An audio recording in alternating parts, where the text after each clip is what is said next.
Top of the morning, everyone. Monday morning, the 16th of February. And another great Minerals Committee meeting coming up. Libby, would you call the roll? No, yeah. Mark, would you call the roll?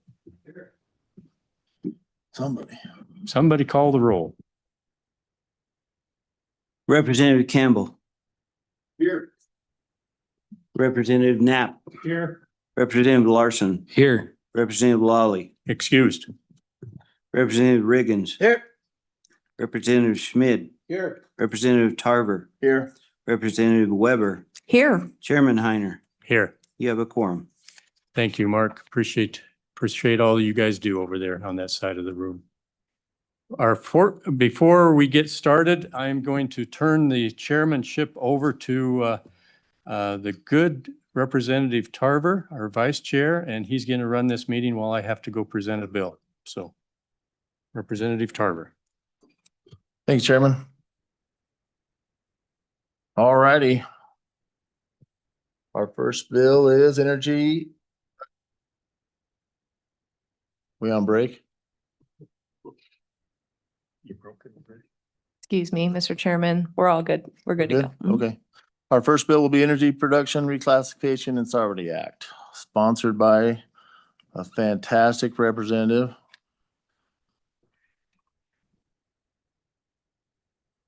Representative Campbell, are you ready? Raren and Taryn? I figured. Good morning, Mr. Chairman. Good morning, committee. No, I just seen Mr. McKay over there, and after the beating I took last week, I wanted to make sure I was. Don't forget to introduce yourself. My name is Representative Kevin Campbell out of House District 62. I am the bringer of House Bill 120. This is called the Energy Project Reclassification and Sovereignty Act. This act relates to the administration of the government, providing duties for the Government Energy Authority, providing for the establishment of industrial sovereign zones to encourage the production of value-added manufactured products using natural gas. This provides legislative findings, providing for certification of value-added manufactured processes, providing for an expedited licensing and permit processing, providing tax exemptions, making conforming amendments, and providing for an effective date. And you know, that sounds like a lot, but it's really not. Basically, up here under Article 2 in 9-20-1, legislative findings, what we're saying is that the West Coast has become hostile to our raw natural resources. In the past, they wanted Wyoming natural gas, and we built pipelines and everything to the West Coast, most specifically California, to cater to that business. Well, over the last 10, 15 years, their state policies have changed to where they have become aggressive to natural gas, fossil fuels, as they consider it industries. And that's basically what that says in the first one. What I want to do is I want to authorize the Wyoming Energy Authority the ability to work with our counties to create a special zone, an industrial zone inside of an industrial zone, kind of like what the Canadians have done with Heartland up in Nisku, Alberta. I don't know if you guys are familiar with that, but basically, I want to put a sovereign industrial zone inside an already existing zone. And the purpose for this is a couple of things. By creating this special zone, what we're doing, and this is a special zone, a sovereign zone, what we're doing is we're inciting natural gas producers. We're giving them a 2% reduction in severance inside that zone to take raw natural gas, to rearrange the elements inside of there, and just think of the atoms. That's all we're doing, is we're rearranging those molecules. So we're taking one raw product, methane. We're rearranging those molecules from that one raw product, and we are manufacturing 3 high value, high demand premium products. And those 3 products are hydrogen, ammonia, and carbon black. So when we rearrange these molecules and we take it from a raw, unrefined feedstock, and we rearrange them and manufacture into these 3 products, now we can launder, I don't know if that's the correct word, but these West Coast blockades can stop our raw feedstock, but they cannot stop a manufactured product. Not only that, but we're increasing the value exponentially of our products. We're taking a $4 raw material and we're turning it into $30 worth of premium products in a global market. Ladies and gentlemen, if you, and I know you all have, you guys have all seen the Craig report, and you've seen that our gas industry looks like this. The simple fact is, I'm going to tell you that the LNG market has pivoted. The Asian market, which is probably the premium market in the world right now, they demand these modern, clean energy sources in the form of hydrogen and ammonia. So since the global economy has pivoted to these energy demands, nobody in the United States has pivoted with them yet. I want the state of Wyoming to make that pivot. It helps us. Right now, our natural gas is bottlenecked. We are getting $1, $1.50 less than the national pricing at the Henry Hub over here at the Opal Hub, because the West Coast doesn't want it anymore. And so they're blockading us, thus the price reduction because of the dead pool. This would overcome that, guys. This would overcome this. This would allow Wyoming's energy, specifically the gas sector, the methane sector, because there's a lot of potential with this bill, to roar. And it would allow us to get this product to market, where that is our biggest opposition right now, is we are not able to get our product to market. That's why our industry is so suppressed. I believe that this bill aligns with our president's directive to unleash national energy. Wyoming is a national energy powerhouse. This allows us to unleash that power. This meets the president's objective in the fact that if you look, the Asian markets have committed $750 billion to energy growth in the United States. This hits that right on the head. This hits our executive's energy policy. He wants to promote Wyoming's hydrocarbons and Wyoming's hydrogen energy. I think this is a win-win for everybody, to be honest. It allows if we can attract, that's the other thing, there's a 45-day fast track period in here. And that's the carrot, is what that is. Right now, as we speak, they're building a $4 billion hydrogen facility in Texas. They're building another $4 billion hydrogen facility in Louisiana. And I'm going to be honest, Texas and Louisiana gave them money to come. Texas gave them $100 million. Louisiana gave $75 million.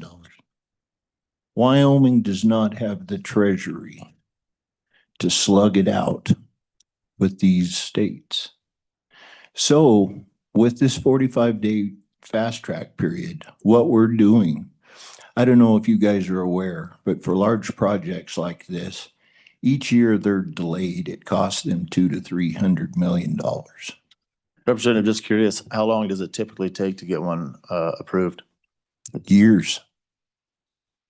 Years. Literally, if we were to pass this bill, we could possibly beat Texas and Oklahoma or in Louisiana. That's the other thing with this. Because of our strategic location in the middle of the continental United States, this allows us a global advantage over all the other states. Our biggest competitor states are Texas and Louisiana and New Mexico. New Mexico doesn't have the facilities to do this. Texas and Louisiana are building hydrogen facilities, but they have to go through the Gulf of America and thus the Panama Canal. Wyoming is working on an Asia Pacific possibility. If we were to get coastal access, that would allow us to be 2 weeks faster than any other competing state. And not only that, but I think that would make us faster than anybody globally, because on a global scale, you got to figure we're competing with Australia, Qatar, and Russia for this market. So that is what that 45-day fast track period is, though, is to attract these businesses here. And by having a special zone inside of an already industrial zone, that is what allows us the capabilities to do that. Does anybody have any questions on the manufacturing or fast track or anything at this point? Thanks, Representative, but I'll ask those questions. But anyway, does anyone have any questions? Representative Riggins? Thank you, Mr. Chairman. I'm just general questions, if you don't mind. So could you highlight any particular obstacles that are highlighted for West Coast transportation, for instance, the California market? What are some of the obstacles? Are any of them specific to this? And I say that because you talk about the other ones in Texas and Louisiana. Well, they have something we don't have. They have coastal ports. So this is all about transporting the project to coastal ports for if you're talking Asian markets. So anything particular you think California or any other coastal states have placed as an obstacle that you think this might resolve? Representative Campbell? Thank you, Mr. Chairman. Thank you, Representative Riggins. Basically, and I'm going to go a little bit hypothetical here. By allowing manufacturing, we would immediately have access via rail to California ports. But eventually, what I was envisioning is hydrogen is very difficult to transport. Ammonia is the carrier vessel for hydrogen. All you have to do is tack on a nitrogen molecule and it's no longer hydrogen. Now you're dealing with ammonia. I'm not going to say ammonia is 100% safe, but ammonia is much, much safer and extremely easy to transport. I believe that there is existing pipelines already in the ground. There's billions of dollars worth of steel that is currently being underutilized that I believe we could repurpose. They would have to change out valves. There's a lot of soft metals that are not conducive to ammonia, and you would have to change out compressor stations to pump stations. But by bringing in, that's the beauty of this fast track. By bringing in, just think of any large hydrogen producer, Mitsubishi, Chevron, Exxon, any of these large companies. If we bring it by fast tracking a $4 billion facility, they are going to want to immediately build here in Wyoming. That is the carrot to come to Wyoming to build. we're going to do this with that as the carrot. There's not going to be any subsidies. There's not going to be any tax money. The company that comes in to build will assume all the risk, all the capital construction cost. A $4 billion facility, the ad valorem taxes from a $4 billion facility in Opal would saturate the schools in Lincoln County with money, which would then redistribute the rest of that school money across the rest of the state, which would help us exponentially. I know that there's a lot, I've taken a lot of criticism by offering a 2% reduction in severance for manufacturing inside that zone. But I want to point out to everybody right now, we're getting 6% of a very small pie that keeps getting smaller and smaller and smaller. By doing this, we're incentivizing our own manufacturing in state. So we're taking this low, we're getting 6% of this little itty bitty pie. Now we're going to create it into global, high premium, global demanded markets. And that's going to create, we're going to take a $2 product and turn it into $20 worth of goods. The tax return is going to be incredible. As I mentioned earlier, it meets our executives' energy policies, but it meets my energy policies. It meets my constituents. My people come to me and they say, Representative, we need those drilling rigs. My restaurant's failing. My motels are failing. My gas station's failing because they depend on these crews. You know, this is a traditional heritage mineral for us. So this could be a big win. You know, we're going to put rigs in the air. We're going to put people back to work.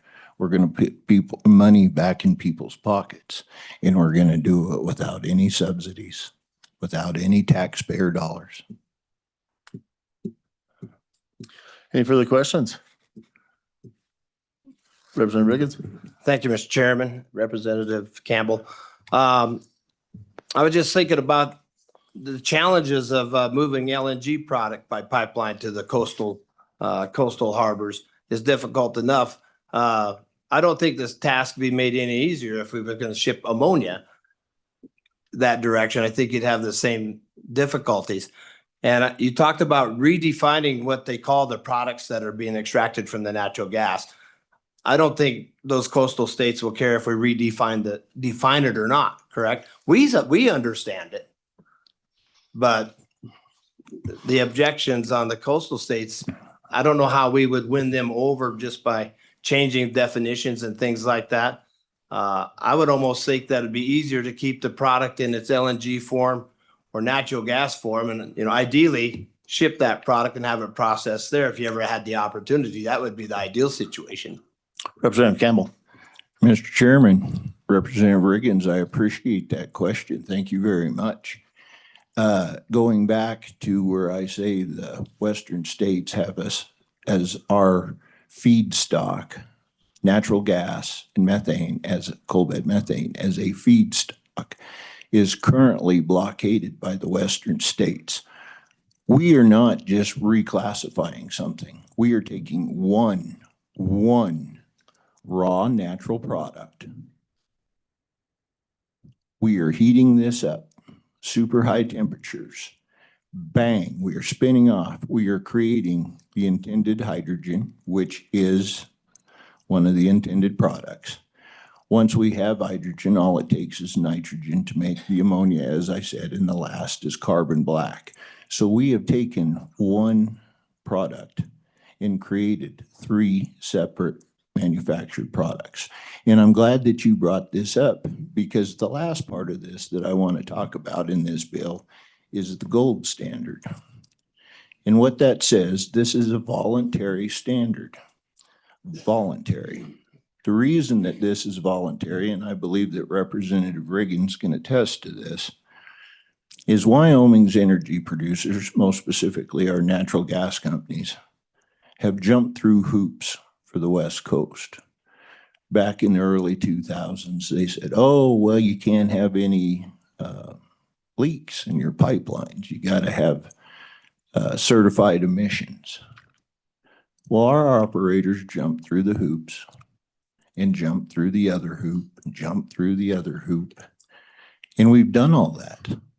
But then the West Coast said, well, we changed our mind. We don't want anything to do with fossil fuels. So they jumped through all those hoops for nothing. But maybe not.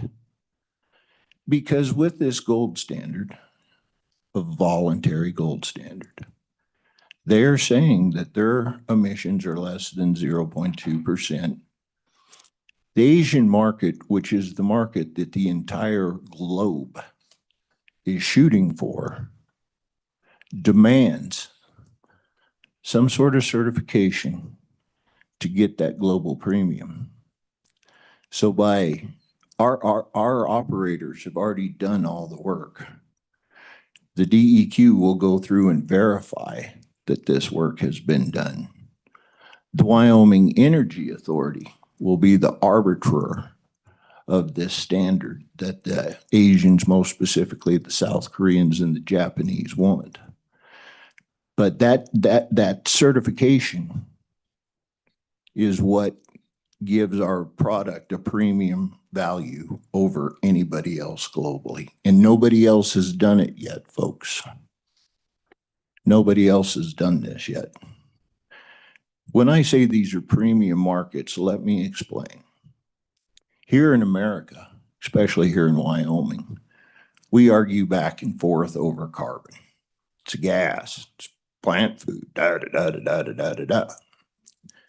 In Asia, it does not matter. It's already been settled. They signed off on the Paris Accord. They are part of Agenda 2030. Fact. In 2030, Asia, Japan, South Korea, most of their light vehicles will be run off of hydrogen. Right now, today, if you guys remember, and I've come to all of you guys last January and was telling you about California Assembly Bill 35 and how the Japanese were burning a 80% ammonia slurry in their existing coal-fired power plants. Japan's an island. Most of their power comes from coal-fired power plants. In order to meet their carbon agendas, their climate agendas, they need ammonia to mix with their coal. They can't afford to replace these stations. So this is the solution for that. I would like Wyoming to be the one who provides that ammonia. Not only that, but they're doing the same thing with their naval fleets. They're getting rid of the diesel and doing ammonia diesel slurries. JR, or as I was, Representative Riggins, as to your point that it is easy to ship natural gas, yes, it is. And I concur with you. But natural gas is a raw product that has been boycotted. When we manufacture the hydrogen and the ammonia that the Asian markets want, it is no longer raw natural gas. It is clean, premium American fuel. Representative Riggins, follow up? No. So Representative, I think the answer was in there, but it's a little foggy for me. So I'm gonna ask the same question just a little differently. So are you saying by the gold standard will allow or incentivize California or Oregon or Washington to take this gas, or is there a legal standard that follows this gold standard that will force them to take this for shipping purposes? Thank you, Mr. Chairman, and I think I understand where you're going. And I'm going to throw this out for Representative Riggins as well. When I say that we're blockaded, they have state policies that prevent us. Let's just think it's not natural gas. Let's think it's raw wool. California, Oregon, Washington, they got a ban that says you cannot bring raw wool through our state.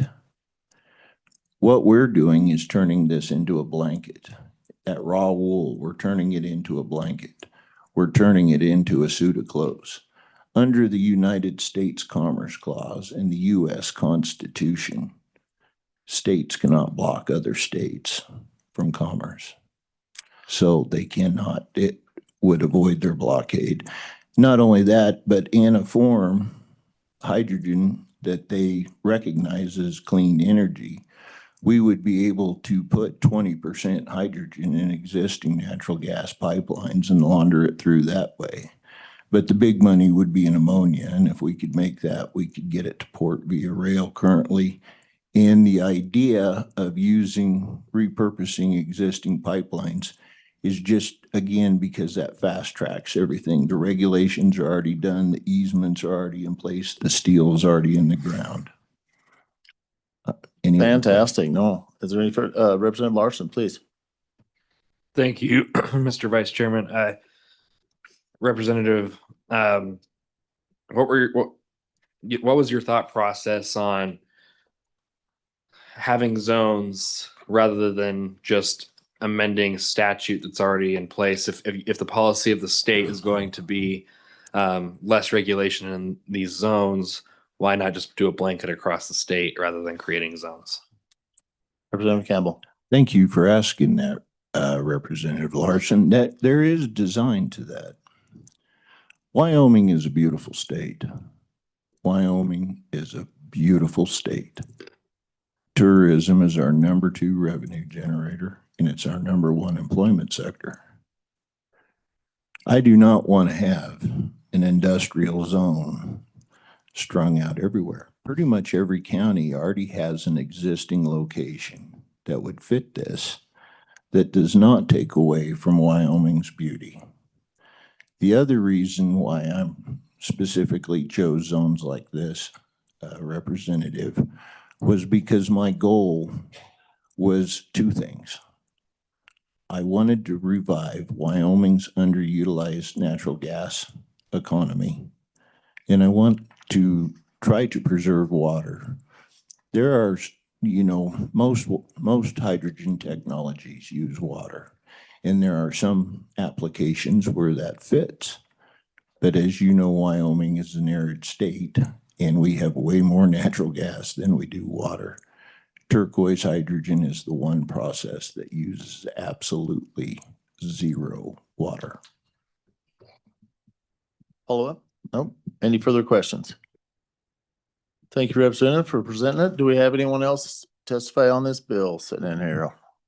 Mr. Parfit, would you like to come enlighten us?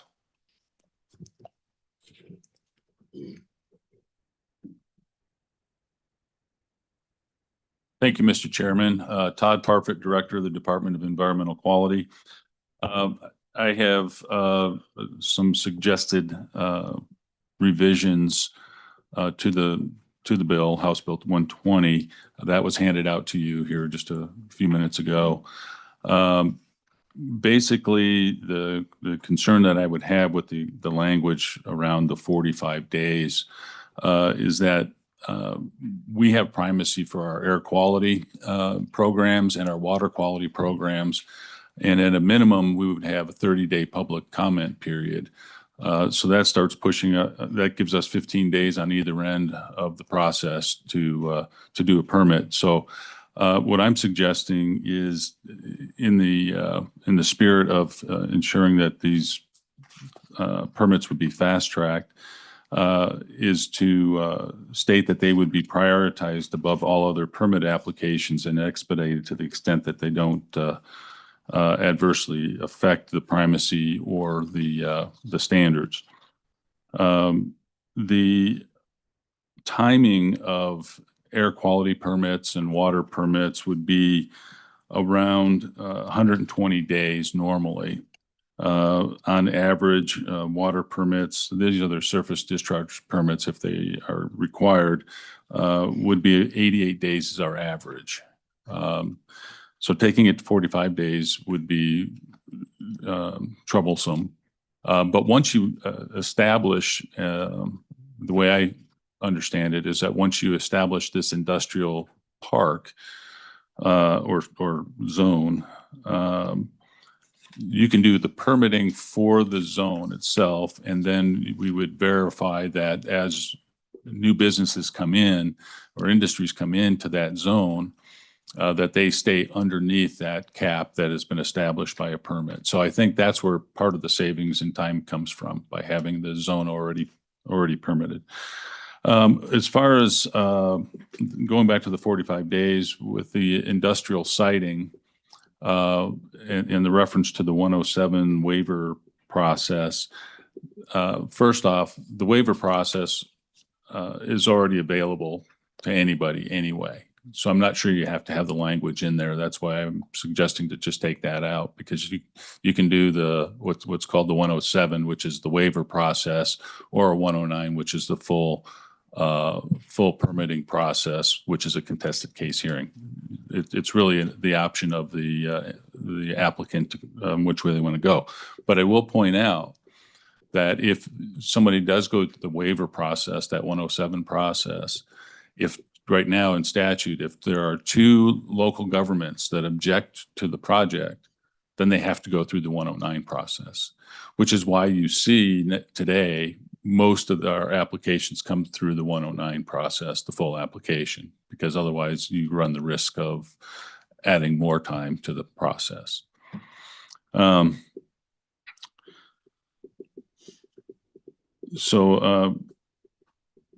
Mr. Chairman, I guess the only other thing I would say is that if this bill were to pass, one of the things that we would do is look at what Canada did in Alberta. Specifically, they had a project that sounds similar to this, where they have designated industrial zones. So we would look to that to see if there's something that we could capture there, and as we develop the process as explained in the proposed bill. So with that, I'll stop there and take any questions. Thank you. Any questions? Representative Larson. Thank you, Mr. Vice Chairman.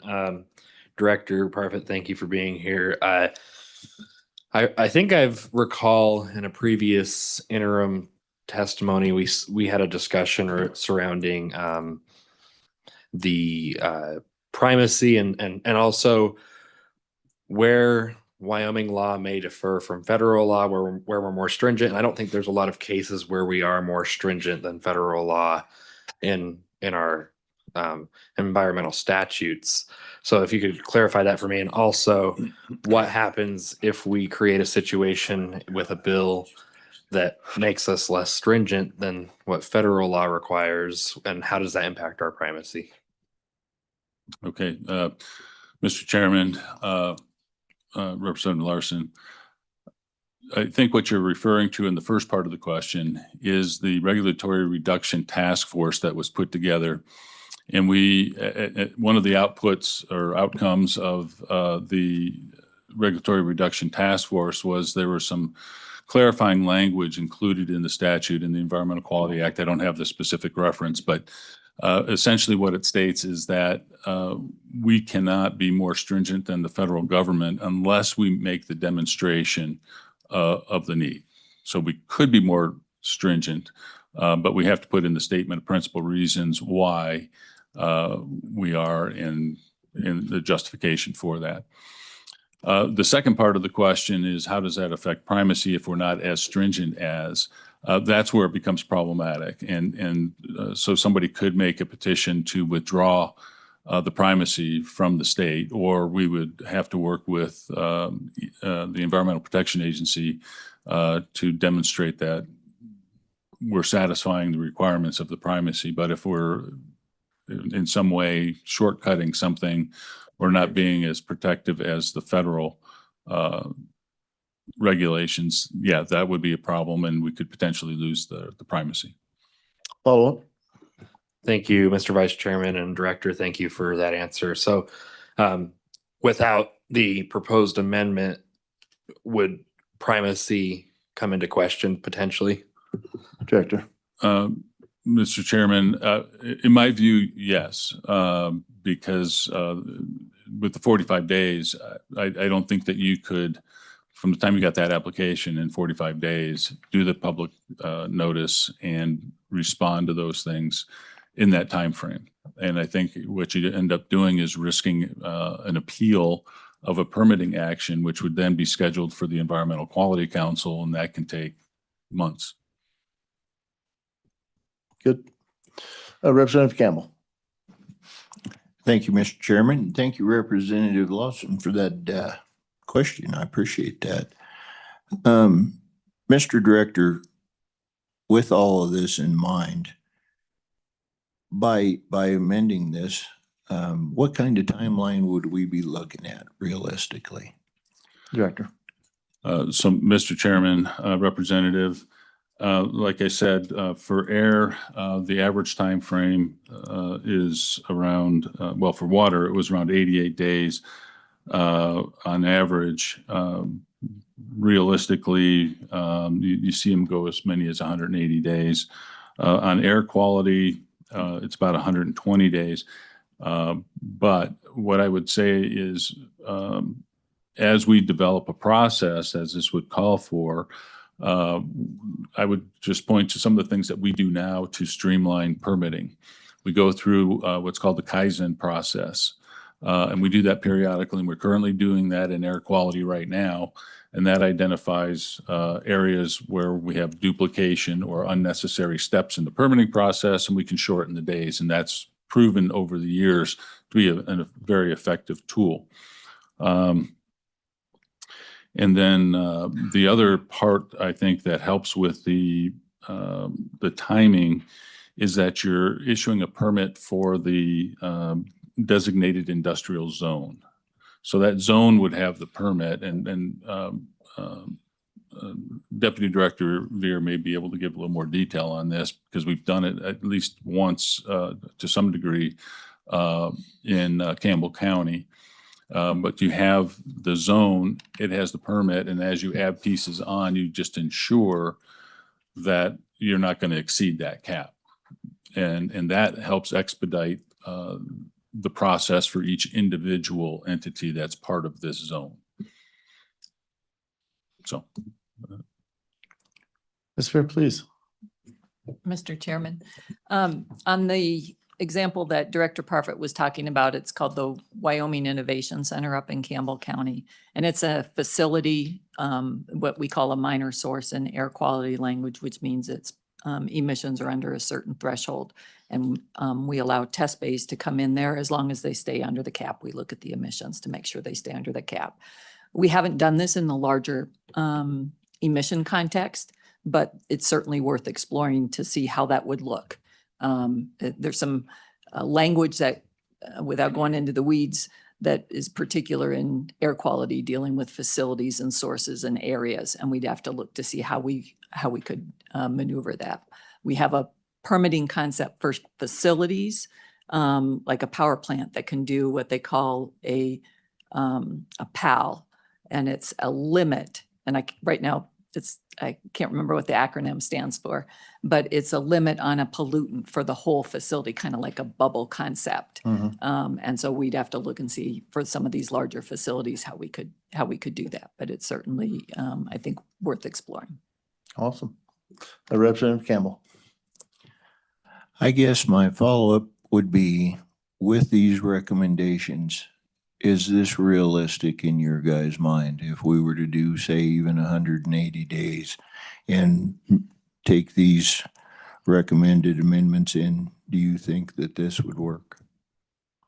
Whomever would like to answer. Yeah. So, Mr. Chairman, yeah, from our perspective, with these, with the suggested amendments, I think we could make this work. Thank you, Mr. Chairman. No further questions. Gotcha. Would you like to speak on the bill, or were you just there for support? Awesome. Thank you very much. We're good. Is there anyone else like to speak on the bill? Anyone else? No one?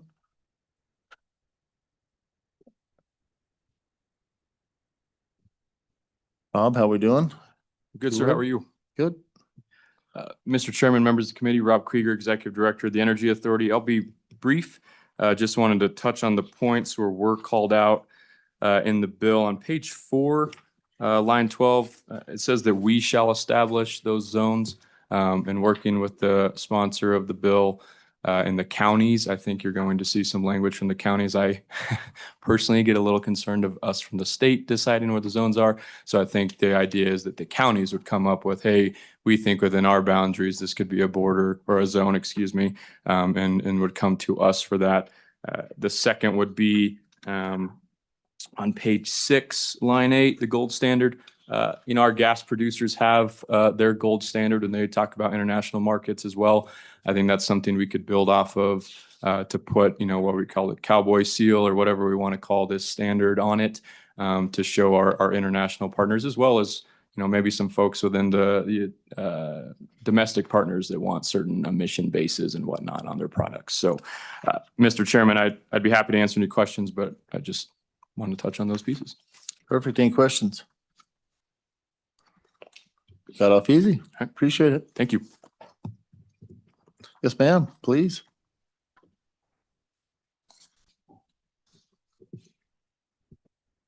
Good morning, Mr. Chairman and committee.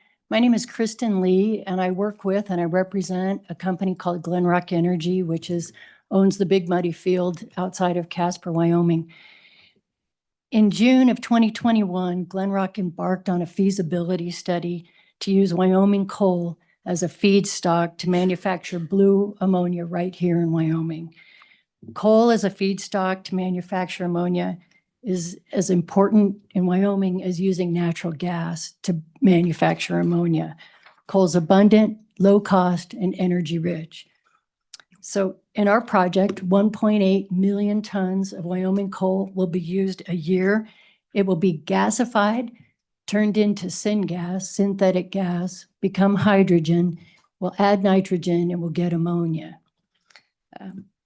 Using either natural gas or coal to manufacture ammonia in Wyoming brings the benefits of high-paying jobs, uses existing infrastructure, and it really, really benefits our natural resource industry. So ammonia can be trucked, it can be put into pipelines, it can be shipped via existing railways, and it's absolutely a viable export. I asked the committee today for your consideration to add the words "or coal" where natural gas is mentioned in the bill. So, Mr. Chairman, at this time, and I have talked to your staff, I'm prepared to go through this specifically. For instance, on page 1, line 5, where it says products using natural gas, I've asked the committee to consider "or coal." On page 2, line 16, it would be the same by converting natural gas or coal. And then on page 3, line 7, a manufactured product or value-add manufactured product means natural gas or coal that undergoes molecular changes. On page 4, similar, it's on line 18.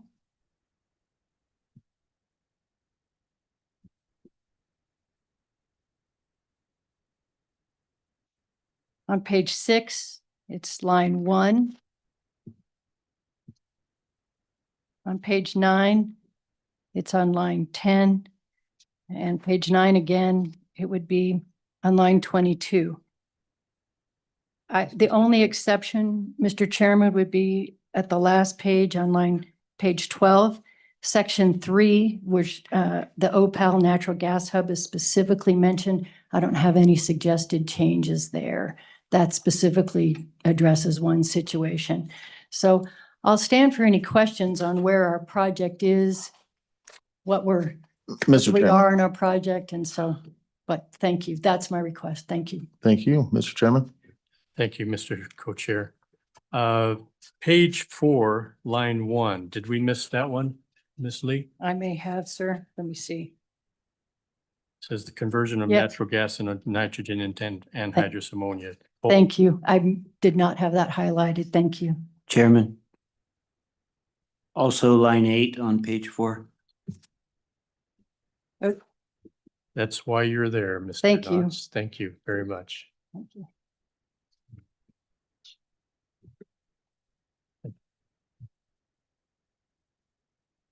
Representative Riggins. Thank you, Mr. Chairman. Thank you, Ms. Lee. Is there anything in this particular bill that is preventing you now from working on the production and planning and processing that your proposal about using coal? Is there any obstacles that are going to be overcome specifically by this piece of legislation? Ms. Lee. Mr. Chairman, thank you. We have been project managing this project for about 5 years. This bill would be a huge benefit to us in a lot of ways. This bill doesn't throw up any obstacles at all. No, it does not. In fact, we're happy to see this bill as long as it includes coal as a feedstock. Follow up. You good? Yeah, I'm good. Okay. Anyone else? Thank you, Ms. Lee. Thank you, Mr. Chairman. Would anyone else like to speak on this bill? Seeing no one? Oh, a couple more coming. Gonna be bad around here. Good morning. Good morning, Mr. Chairman, members of the committee, Brett Fanning, Director of the Wyoming Department of Revenue. Thanks for having us today. As you can see, I brought a couple of different members from our team. And so from the Department of Revenue's perspective, just a couple different points. If I could, Mr. Chairman, Mr. Vice Chair, if I could throw it on over to Administrator Matt Sachet so we can outline some of the mineral tax questions we may have. Wonderful. Mr. Chairman, Matt Sachet, Administrator of the Mineral Tax Division. As the bill stands right now, we would be able to administer it as written currently. There are a couple things I'd like to draw your attention to. The first of which is the mineral tax system would require an upgrade, a change. That would be roughly $43,000 according to our vendor. And in addition to that, it says that this bill is effective immediately. We naturally would not be able to get that done immediately. However, it seems that through the permitting process that we've heard about, there's going to be a delay. And so I'm confident that we could get it up and running by that point in time. So we can absolutely administer it as written. A couple of things about the possible amendments that have been looked at. The first one is, I believe the Energy Authority would like to defer to the counties, but that provides multiple locations for this severance tax reduction, providing authority to multiple counties. We currently, when we have an exemption, we look at the Oil and Gas Conservation Commission to identify whether or not that entity has qualifications for that. That's kind of what we were looking at in this, that the Energy Authority would be the determining factor. So we could look at them because we don't have the expertise to identify this. And then even more so, the coal is in a completely different statute. All of these references to the 200 section would have to be changed to include the 100 section as well. So, which in my seat back there, I don't have nearly the time to kind of go through it all, but all of these would require statutory changes or statutory references that would be inclusive of coal. And with that, I will stand for any questions about the severance portion of this bill. Any questions? Guess you're getting off easy. Thank you.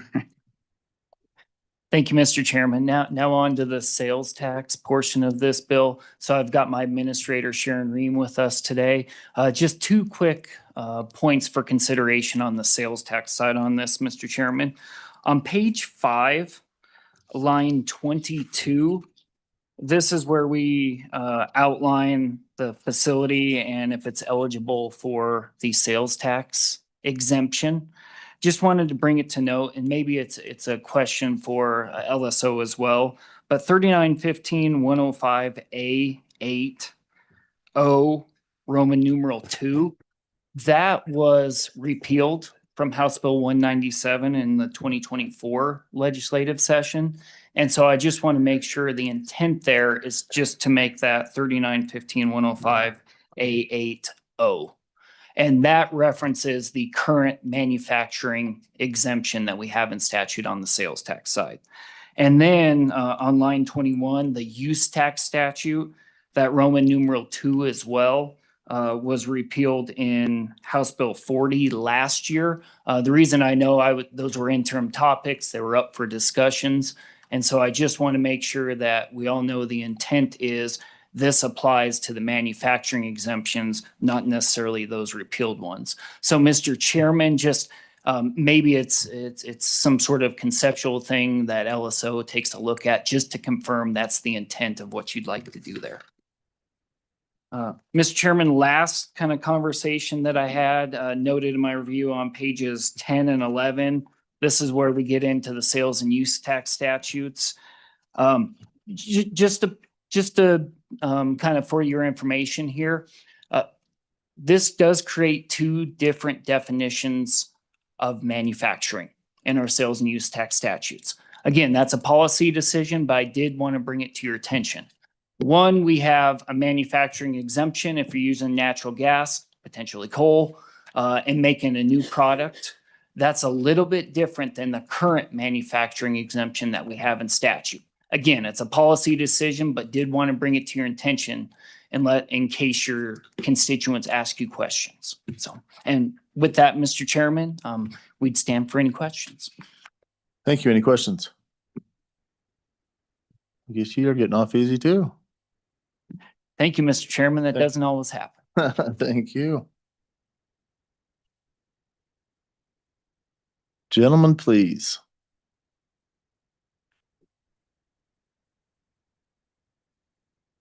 Gonna arm wrestle, see who goes first, or how are we doing this? All right. Mr. Riemann, please. Good morning, Mr. Chairman, members of the committee. I'm Jeremiah Riemann here on behalf of the County Commissioners Association. I appreciate Representative Campbell coming to us on this legislation. If you looked at our bill tracker, it's not one that we had on there, but he approached us to see what we thought of it. Quite frankly, it energized some juices for me going back to my days in Governor Mead's office when we did work very diligently on the Alberta Industrial Heartland concept here in Wyoming that he mentioned, which did lead into the Campbell County proposal that ultimately was approved through DEQ. So excited about the legislation. What he had asked is how can we get counties on board? And I support what you heard from the director of the Energy Authority. I think an adequate approach would be to revise the section 920-203 in the bill that starts on page 4 and runs through page 6. And that would simply be to kind of flip it. And that would be that the Board of County Commissioners would identify areas within their county. Maybe it's a couple of counties that come together according to criteria that was set by the Energy Authority for these sovereign zones. I think the value of that is that you would force county commissioners to think about their land use planning and whether it's adequately positioned to bring these facilities in. It also helps to think about the industrial siting process because if you look at, say, the data centers, as long as they go into an industrial classified zone, they actually get an exemption from the industrial siting. So it really kind of forces that conversation locally as the county commissioners come forward. Again, set 2 criteria that the Energy Authority would have. I can certainly work with the sponsor on what those changes look like with LSO, but that would be our proposal for this and would look forward to seeing this move forward. Thank you, Ms. Freeman. Ms. Robermiller, would you like to add to that? Is there any questions? Representative Larson. Thank you, Mr. Vice Chairman, and thank you, Mr. Riemann, for being here. So I'm in support of this idea of switching it over to the counties, but do you see any concern with, the bill title saying, calling out energy authority and us now changing it to counties? Does that bring it in a question of constitutionality with this amendment on the bill and other amendments that may be proposed? Are you concerned that there could be a lawsuit on this from maybe an organization that doesn't want faster permitting in the energy sector if we make these amendments right now? Director. Yeah, Mr. Chairman, I don't know that we would be calling for any change to the title of the bill or that structure of it, just the internal making of it. Sure, in terms of targets, we all have targets on our back on some of these issues, but I think that what you've heard today is ways that we can set the structure such that it allows for this sort of development to happen that can withstand litigation. So I'm not overly worried about that. We have the authorities. Certainly we would want to be careful of the primacy. You heard ways we can be mindful of that, but I'm not overly concerned about that. Any further questions? Thanks, Mr. Freeman. Mr. Obermueller. Morning, Mr. Vice Chairman, members of the committee, Pete Obermueller, President of the Petroleum Association of Wyoming. Appreciate being here today. Appreciate the bringer of the bill and all of the amendments that have been suggested so far. Just a couple of preliminary thoughts, and then I too have suggested an amendment to deal with the previous discussion about timing and speeding up the process, which I think is a primary concern of the bringer of the bill. First of all, on the discussion you just had with Mr. Riemann and how it relates to the tax incentives, I think one of the good things about having the county be involved in planning where it is precisely because of the sales tax reduction. That sales tax, of course, is a local. The revenue generally goes to the locals. So having them be active in deciding we want to have this project, they go into it with eyes wide open. And on the severance tax side, Representative Campbell said he's getting some criticism on that. I think it's important to know that what a severance tax reduction in this bill would do is it would signal to my members that in the options of where to sell their gas, the state has, from a policy perspective, said, we want you to strongly consider selling your gas to this project. It's not that natural gas may or may not be produced in the zone itself, but it has to have a source of some kind.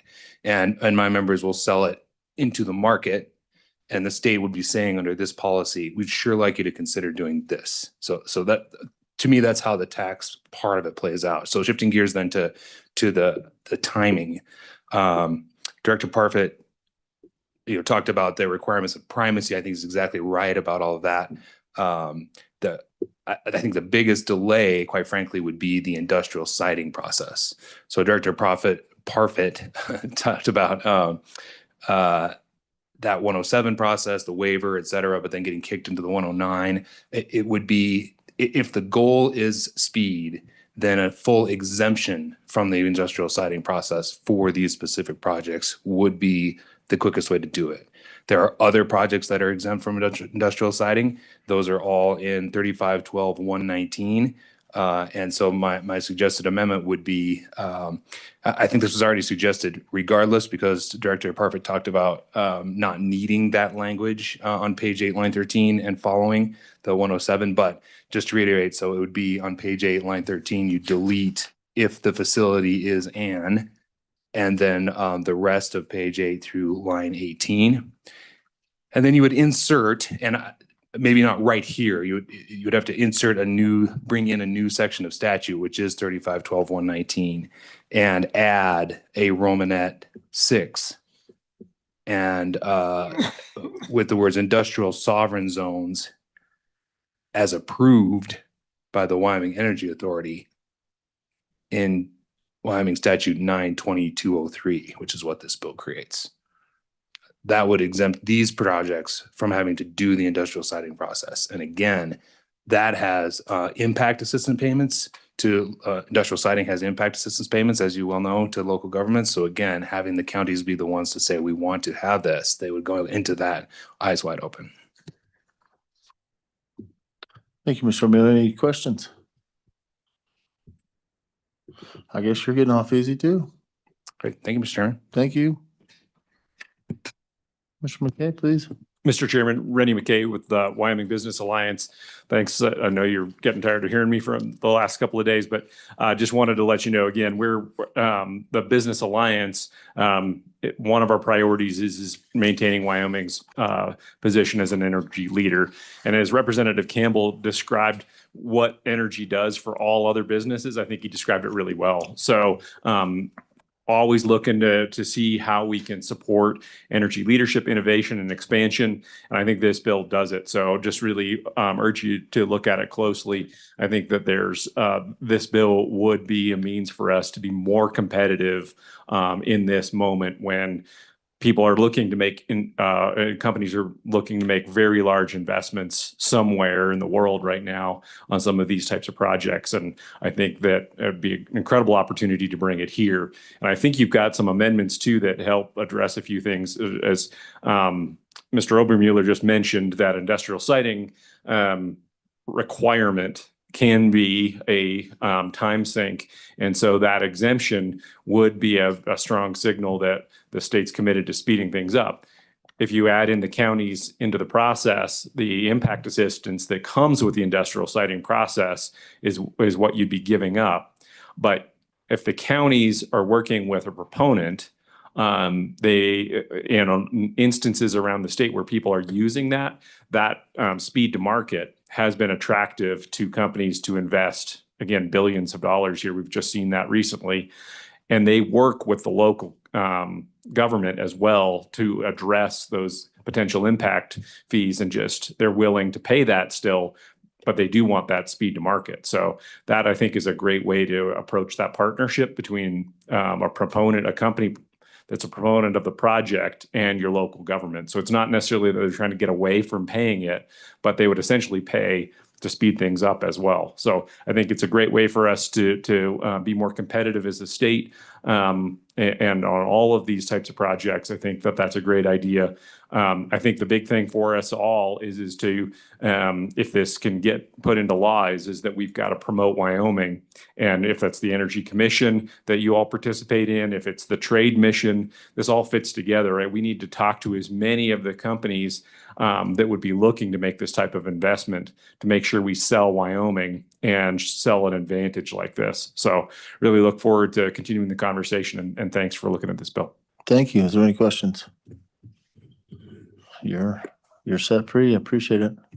Mr. Detai, please. Good morning, Mr. Chairman. Travis Detai with the Mining Association, and I actually hadn't planned on weighing in here today, but if the committee is going to consider the inclusion of coal in this program, look, we're always looking for other uses for our vast coal resource. And you have companies right now, whether they're talking about looking at rare earths or, our little operation in the western corner of the state.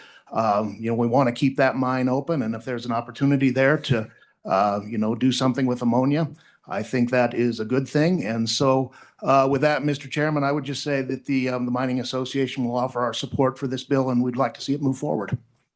Thank you, Mr. Detai. Any questions? I appreciate it. Thank you. Is there anyone else who would like to speak on this bill? Do anyone online? We do. Mr. Chairman, we have Matt Murdock online. Matt, please, would you introduce yourself and give us your testimony?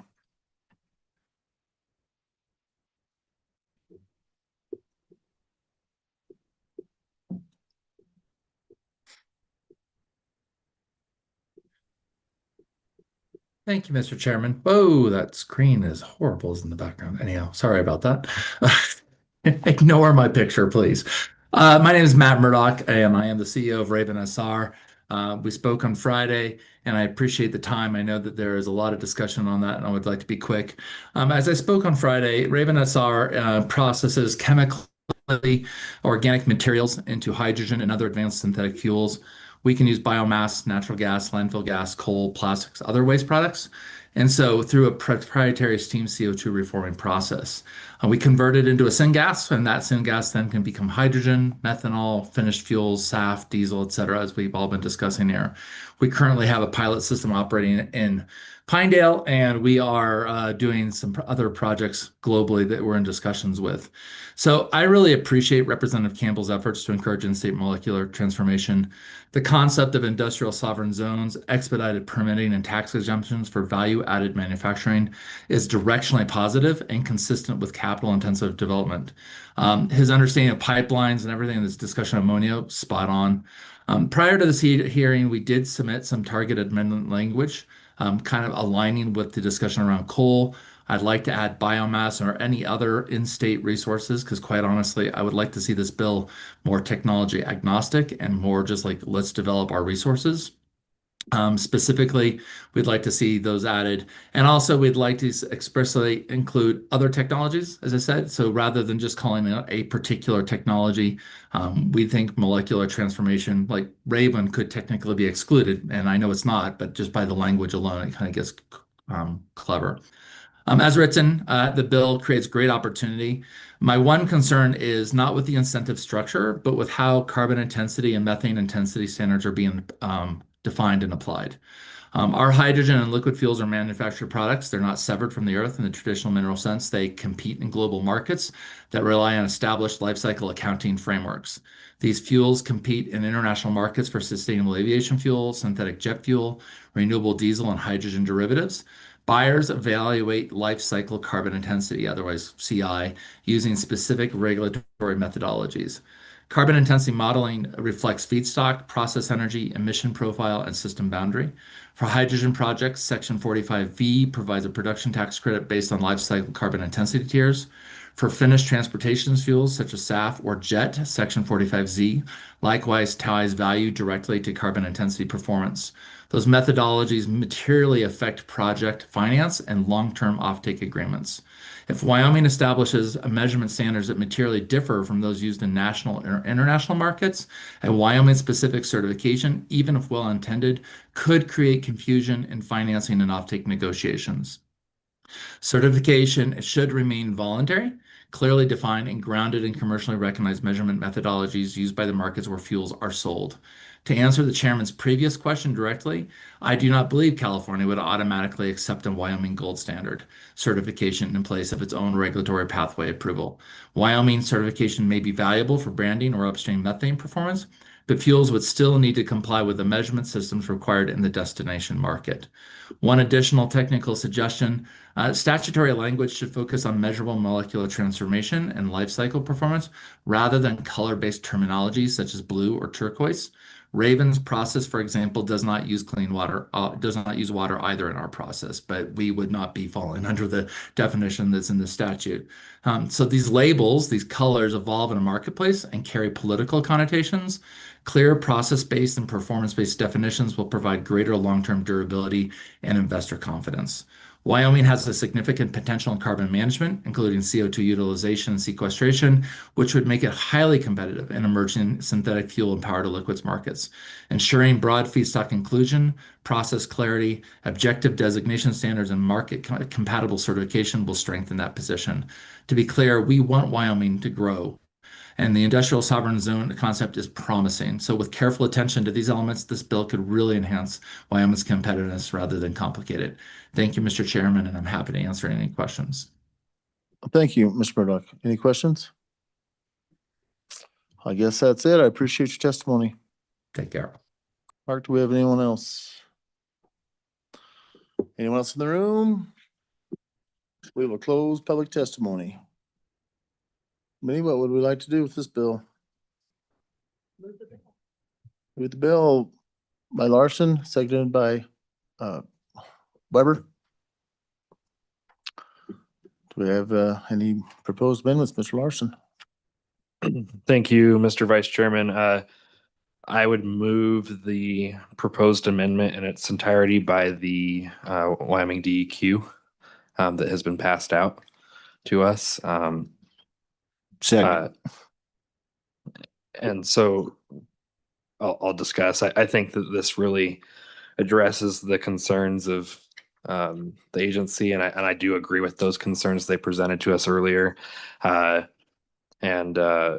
know, I think our state has worked really hard to earn its primacy from the federal government, and I would not like to see that go away. So I think that this amendment really enhances the bill and makes it workable. So, Any discussion?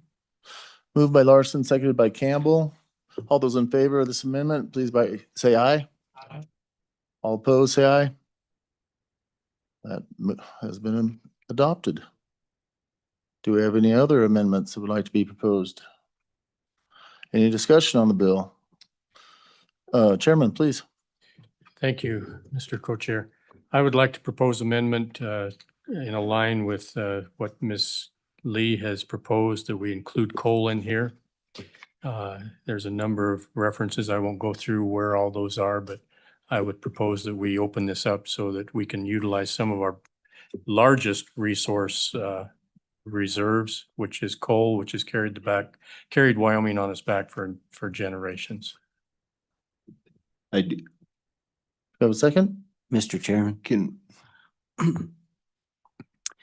those additions are all, the addition of or coal is on all of the references in the bill except for page 12.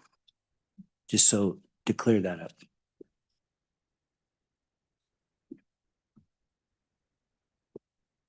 We have a second? no, I have a quick question. Gotta have a second first. Representative Weber seconds, Representative Campbell. My concern, and I'm going to be very frank with this, I believe in transparency. My concern with adding coal in here is the I would like Director Parafit perhaps to come speak to that. And the reason I say this is I don't want to bring in immediately another statute that's going to throw us into the weeds. The reason that I say that, and that was one of the parts that I did not mention in my testimony, is that with these Asian markets, specifically South Korea and Japan, these are 20-year contracts that these guys are soliciting, folks. These are from 2030 to 2050. And they are only taking applications through November of 2026. So if I had my druthers, I would have rather kicked this down to the interim and put a lot more into this. But right now, because of the situation that we're in, right now, these companies are seeking 20-year contracts from 2030 to 2050. So we must move quickly in order to meet that contract deadline.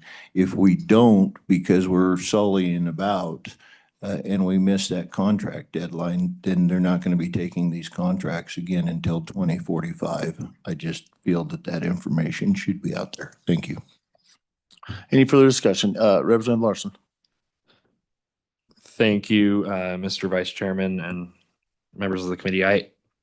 I certainly appreciate the intent of the amendment and support the intent of the amendment, but I will be a no vote just because I don't feel it fits underneath the long title of the bill. It says natural gas in the long title, and the minute we change it to or coal, it doesn't fit within the title of the bill, and I believe that will bring up constitutionality problems because I think we would have to amend the title of the bill to include coal. That's my thoughts, but I don't know if that's, maybe I'm getting it backwards or reversed in my head, and others can clarify. Mr. Chairman, please. So part of the amendment is to modify the long title. The title is Energy Production Reclassification and Sovereignty Act, so it doesn't affect that. But on line 5, or coal is added into the long title, so that's part of the amendment. Representative Larson. Thank you, Mr. Vice Chairman. And my understanding, and others can correct me if I'm wrong, is if we amend the long title from what the original said, it could bring up constitutionality concerns down the road. Representative Riggins. Thank you, Mr. Chairman. I would have liked to seen at least one drawing board model of a production facility and the transportation plan for this product, especially if there's an expectation that we're trying to meet a next year deadline where this would have some kind of general impact. Because I believe I heard someone mention contracts and long-term contracts at July 26th, et cetera, et cetera. And this is certainly going to take longer than that. We have Department of Tax Department brought it up, DOQ Department amendments, county consideration amendments, and of course, when they talked about expedited filings, or I should say expedited permit applications, I'm more used to that being something that I already have a facility that does this kind of work, or already have like adding a compressor station and things like that to the existing site. That's what I consider expedition for in this type of process. So I think there's a lot of things to discuss on this matter before we put it forward to the next level. Thank you, Mr. Chairman. Mr. Chairman.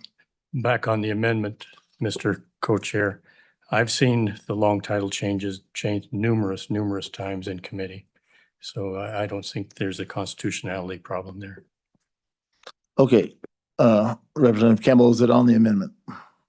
We need to stick to the amendment until we decide what we're gonna do with the amendment. Yes, I just want to again state out there that my only concern, I totally am on board with adding both coal and the gentleman from Raven, I believe it was, that talked about the other technologies.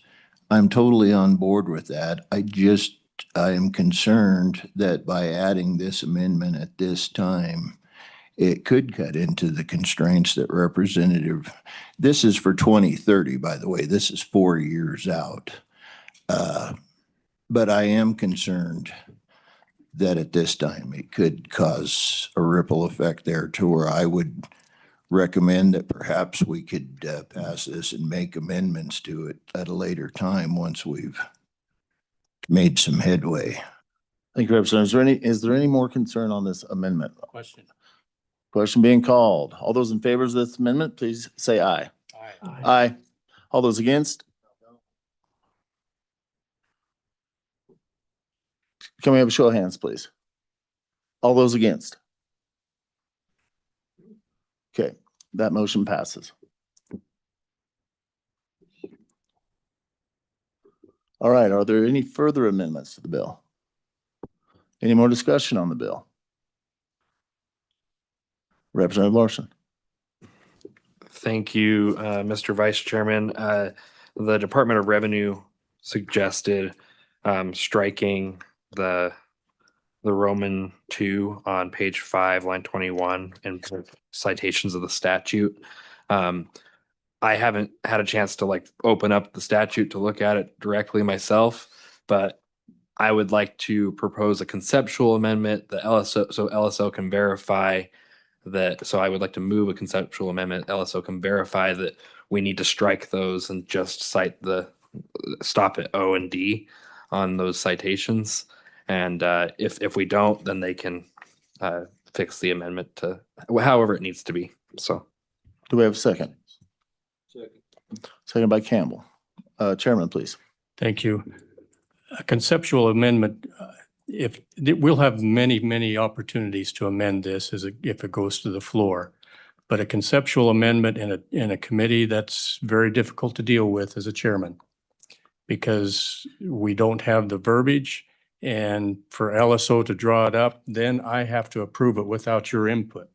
So a conceptual amendment really doesn't work. We either have an amendment or we don't. If you need to do some research, I suggest you bring it as a floor amendment, but don't put that responsibility on me. Any further discussion on that? I'll withdraw my second. I'll withdraw the amendment. That takes care of that. Are there any further amendments? Do I hear the question being called? Question being called, I guess take roll on House Bill 120.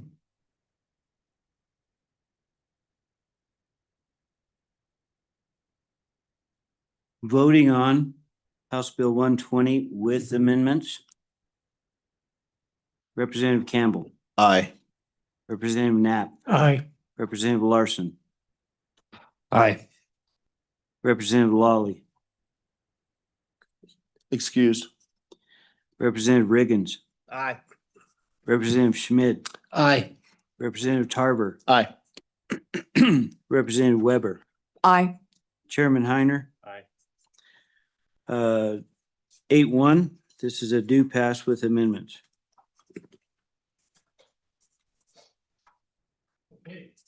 Okay, thank you very much for that dialogue.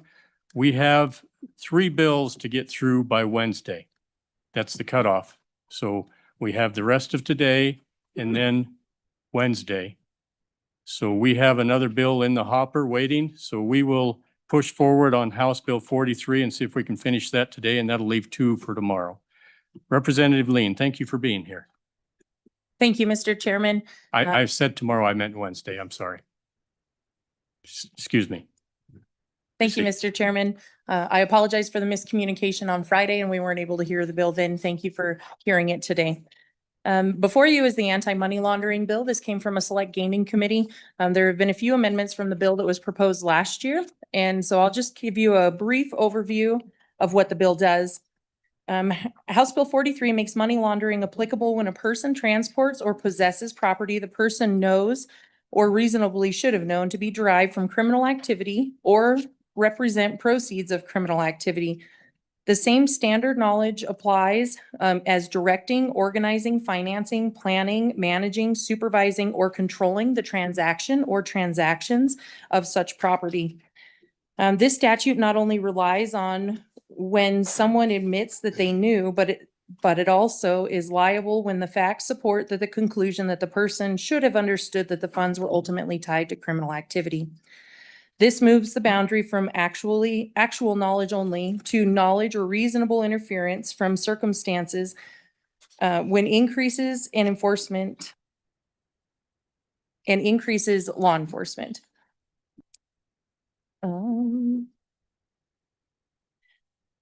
Breaking transactions into smaller pieces does not avoid liability from the purpose or to evade reporting. The law focuses on the intent and that it is the design of transaction patterns, not just in dollar amounts, but because thresholds exceed are not required to tell, it is the size of one transaction or whether it is a pattern of transactions. This bill is not limited to banks. It explicitly reaches a wide range of businesses in reporting and coverage of actors. This breadth does strengthen the bill against evasive routing through non-bank channels, and it also creates it also makes sure that we are within the scope of doing business. I'll get to, so now I'm going to walk you through the bill. I apologize. I'll walk you through the bill. Page 1 is just the title. And then we move on to a definition for financial or business institution. In this definition, there is one amendment that I would ask for, and it should have been passed out to the committee via LSO, and that is on line 3 after casino, enter entity licensed by the Wyoming Gaming Commission, as we don't have casinos that are off the sovereign nation of the Native Americans in Wyoming, but we do have gaming establishments for skills games and HHR, historic horse racing machines. And then on line 6 to also add after transaction as included in 31 U.S. Code State Statute 5312-2. And the reason for that is when we heard this bill in committee, we learned that under that section of code, there is from A to Z an entire list that encompasses what shall be known as money laundering at the federal level. And this just makes sure that our state statute aligns with the federal level. As you move through the bill, it talks about a person is guilty of money laundering if they transport or possess the property, if they direct, organize, finance, plan, manage, supervise, or control the transportation of property that is known to be from criminal activity. And then that continues to, if you engage in these transactions, on page 3, that you know that the transaction is designated in whole or in part, and line 12, to conceal, disguise the nature of location, source, ownership, or control the property derived from criminal activity. It continues down to Romanet 2 on line 16, to avoid transaction reporting requirements under the law of the state. On page 4, it gets into some of the penalties. We ask that this just be a felony to deter anybody coming into Wyoming from do any money laundering, because we generally find out that if there's a smaller amount of money laundering happening, that it's not their first time doing it. It's generally a repeated pattern. And so I would liken this to a forgery. Somebody that's committing forgery, knowingly committing forgery, is not usually doing it for small dollar amounts. And for that crime, it is always a felony. And so we ask that you recognize that money laundering should just be a felony, that if you are knowingly participating in money laundering, that this just walks into a felony. If you continue down page 4, it talks about illegal investments and what the penalties are. It talks about structuring. Structuring is a person that is not acting alone, that they're acting with or in behalf of other persons. That's that pattern that we're talking about, where they can prove via federal code what that pattern looks like to present that there is money laundering. Digital transactions are covered under this, and we have received strong support for the bill. There is a tiered penalty in some money laundering bills in other states, but because of the reasons I stated with forgery, we're asking for no tiered penalty in this bill and just to move it forward as a felony. Thank you for your time and consideration today, and I am open for any questions. Thank you, Representative Lean. Committee, any questions for the bringer? Representative Lean, we're going to hear some testimony. I assume we're going to hear some testimony in a little bit that asks to remove your reasonably should know language. Rather than bring you back, would you speak on that right now? Thank you, Mr. Chairman, for the question. I as well asked LSO to pass out an amendment that should have a page that should have 2 amendments on it. It would amend page 2, or sorry.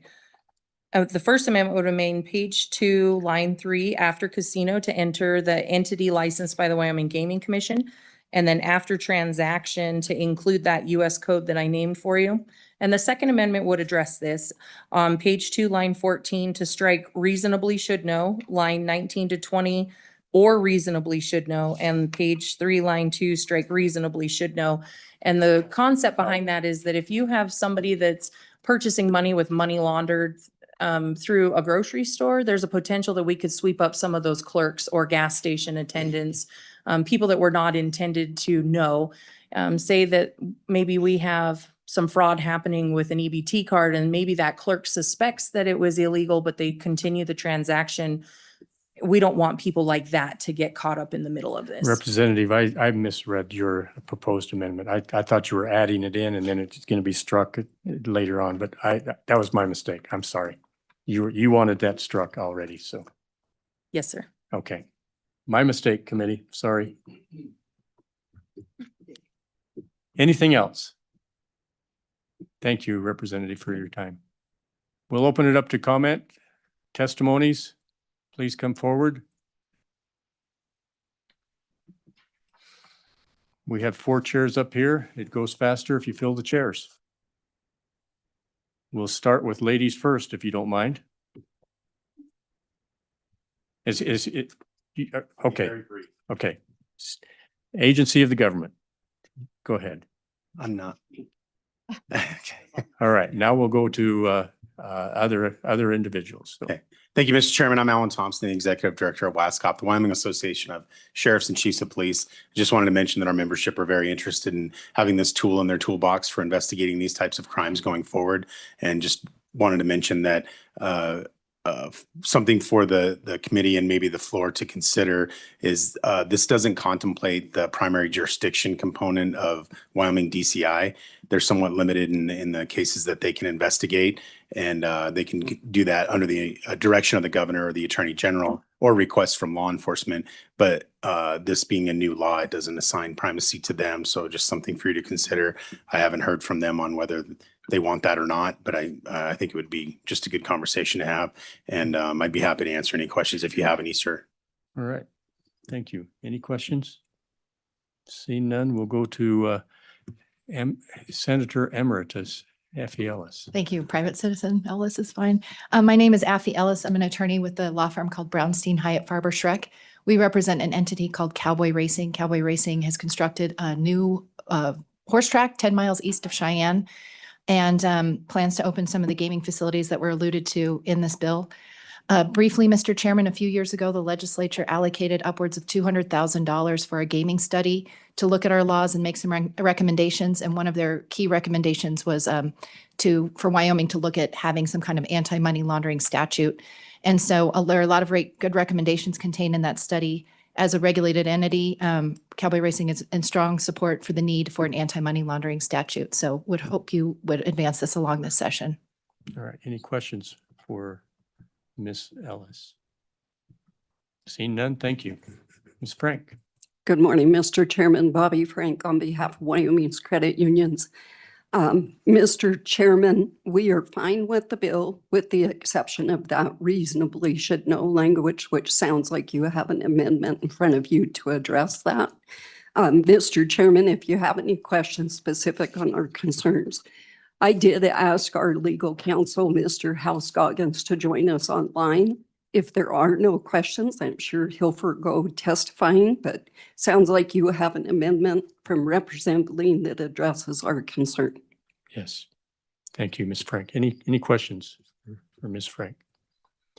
All right. Seeing none, thank you. Mr. Meyer. Thank you, Mr. Chairman, members of the committee. Scott Meyer on behalf of the Wyoming Bankers Association, representing all of your community banks. We are fine with the bill as has been proposed with being amendment. Good. Thank you. Many of you do not know that Mr. Meyer has a voice. Thank you. He actually sang with the Tabernacle Choir in Utah recently, and I'm sure they want him back. And I've been invited. Thank you. All right. Thank you. So thank you for all you're doing. Okay. Libby, anybody online? Mr. Chairman, we do have Harold Scoggins online. All right. Mr. Scoggins, would you proceed with your testimony, introduce yourself and proceed?